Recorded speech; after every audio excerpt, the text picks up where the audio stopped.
Hello friend, इस video में हम देखने वाले हैं कि इंडियन एयर फोर्स का जो है वैकेंसी आ चुका है। तो चलिए देखते हैं कि कैसी वैकेंसी है ये। तो यहाँ पर देखो, ऑनलाइन रजिस्ट्रेशन जो है 17 जनवरी से लेकर 6 फरवरी 2024 तक होगा, और जो आपका ऑनलाइन एग्ज़ाम जो होगा उसका डेट है 17 मार्च 2024। तो ये जो वैकेंसी निकला है इसका नाम है अग्नि वायु इंटेक जनवरी 2025। तो यहाँ पर देखो, आप लोग जो बोल रहे होंगे कि 2024 का जो सेकेंड फेज है वो तो नहीं हुआ, तो अभी देखो ये जो दोनों कंबाइन करके मुझे ऐसा लग रहा है कि वैकेंसी आया है। तो आप लोगों का क्या एलिजिबिलिटी रहेगा पूरा हम देखते हैं। तो यहाँ पर देखो, एग्जामिनेशन जो है वो होने वाला है 17 मार्च को। तो यहाँ पर देखो, online registration cell commenced at on 11 मतलब 11 बजे सुबह चालू होगा 17 जनवरी 2024 से लेकर क्लोज होगा रात को 11 बजे 6 फरवरी को। और ये जो एग्ज़ाम है देखो, आप यहाँ से जाके आप ये इस लिंक पर क्लिक करके जो है इंडियन नेवी का ऑफिशियल वेबसाइट है, यहाँ से आप ऑनलाइन रजिस्ट्रेशन कर सकते हो। फिर यहाँ पर देखो, डेट ऑफ बर्थ क्या होना चाहिए, मतलब कौन से स्टूडेंट जो इसके लिए जो अप्लाई कर सकते हैं।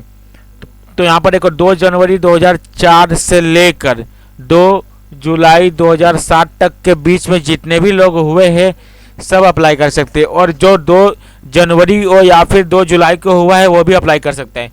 जो 1 जनवरी 2004 को हुआ है वो अप्लाई नहीं कर सकता है। तो देखो, 2 यहाँ से लेकर 2 जनवरी 2004 से लेकर 2 जुलाई 2007 वाले जितने भी स्टूडेंट हैं सब अप्लाई कर सकते हैं। अप्लाई करना शुरू करना है आपको 17 जनवरी से। फिर यहाँ पर देखो, सब कुछ दिया गया है। एजुकेशनल क्वालिफिकेशन दिया गया है। Candidates will have pass intermediate 10+2 equivalent examination with mathematics, physics and English from education board recognised by central, state and UT with minimum 50% in aggregate and 50% in English.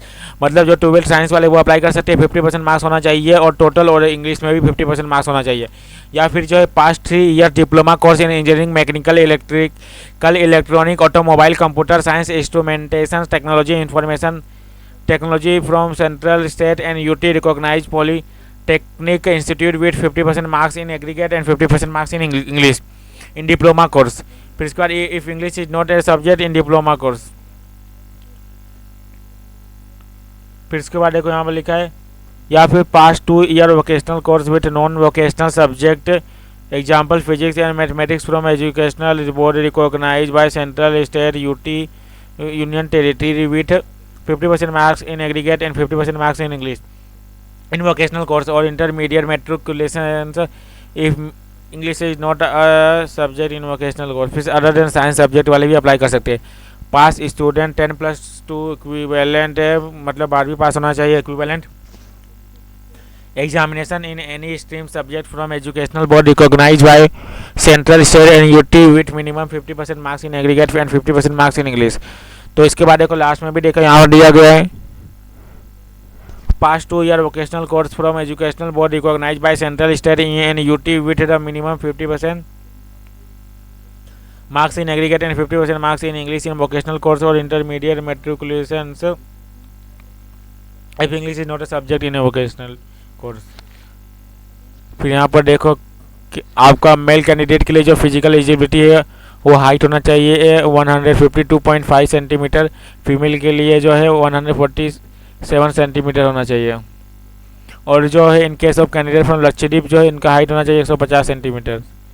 फिर इसके बाद देखो, वेट है proportion to wait and तो नहीं यहाँ दिया है। फिर चेस्ट देखो, फॉर मेल कैंडिडेट चेस्ट जो है कम से कम 77 का होना चाहिए और एक्सपांसन होना चाहिए 0.5 सेंटीमीटर का। और फीमेल के लिए जो एक्सपांसन होना चाहिए 0.5 सेंटीमीटर चेस्ट का, छाती का। Hearing, candidates should have normal hearing, able to hear forced whisper from a distance of 6 metre by each ear separately। मतलब आपको जो सुनने की ताकत अच्छी होनी चाहिए, 6 मीटर की दूरी का भी जो भी कुछ बोला जा रहा है आपको सुनाई देना चाहिए। फिर यहाँ पर dental should have healthy germs, good set of teeth and minimum 14 dental point. आप लोगों का मतलब जो है दांत सही होना चाहिए, जम्स भी एकदम सही होना चाहिए, टीथ एकदम साफ होने चाहिए, मिनिमम 14 डेंटल पॉइंट के साथ सही होनी चाहिए। फिर विजुअल स्टैंडर्ड, विजुअल एक्यूटी में देखो 6/12 each eye, correctable to each 6/6 each eye, maximum limit of refractive error, hypermetropia +2.0D, myopia 1D including +0.50D, astigmatism, colour vision CP2। तो इसका मैं जो एक काम करता हूँ, आप लोगों को जो है यहाँ पर पूरा देख लो, यहाँ पर पूरा रनिंग भी होगा। मैं तो रनिंग देख लो यहाँ पर, आप बोलोगे कि सर रनिंग तो बताया नहीं आपने। तो देखो रनिंग क्या है, 1.6 किलोमीटर रन है मेल के लिए 7 मिनट में और फीमेल के लिए 8 मिनट में। फिर यहाँ पर देखो मेल कैंडिडेट का कितना 10 पुशअप करना है 1 मिनट के अंदर। Test will be conducted after 10 minute break on completion of run. मतलब जो है जैसे ही रनिंग आपका हो जाएगा तो रनिंग होने के बाद पुशअप आपको करना है 1 मिनट में। रनिंग होने के 10 मिनट के बाद आपको पुशअप करना है 1 मिनट में 10 पुशअप, और जो है 10 सिटअप करना है 1 मिनट में। जैसे देखो पुशअप होने के जैसे आपका दौर खत्म होगा तो फिर 10 मिनट के बाद आपसे पुशअप करवाया जाएगा। पुशअप करवाने के बाद देखो जैसे ही पुशअप होगा इसके बाद 2 मिनट के बाद जो है आपसे जो है सिटअप करवाया जाएगा। सिटअप कंप्लीट होने के बाद फिर आपसे जो है टेस्ट 2 मिनट के बाद आपको जैसे 20 स्क्वायर इस जो स्क्वायर्स जो है आपको करने हैं। फिर इसका फीमेल का देखो क्या है, test will be conducted after 10 minute break on running के 10 मिनट के बाद आप लोगों को जो है 10 सिटअप करना है 1.5 मिनट में।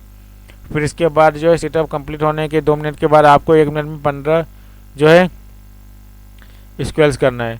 तो इस प्रकार आप लोगों को यह सब जो है पूरा इसका मैं आपको लिंक प्रोवाइड कर देता हूँ, यहाँ से आ जाके अप्लाई कर लेना। 17 जनवरी से कुछ भी डाउट हो तुरंत पूछ सकते हैं। ओके फ्रेंड भाई, कुछ भी डाउट हो तुरंत पूछो। मैं आप लोगों के जो है एकदम जो एग्जाम तक मैं आपके साथ रहने वाला हूँ। इसके लिए कुछ भी इंडियन नेवी का एग्जाम का कुछ भी डाउट है तुरंत पूछो।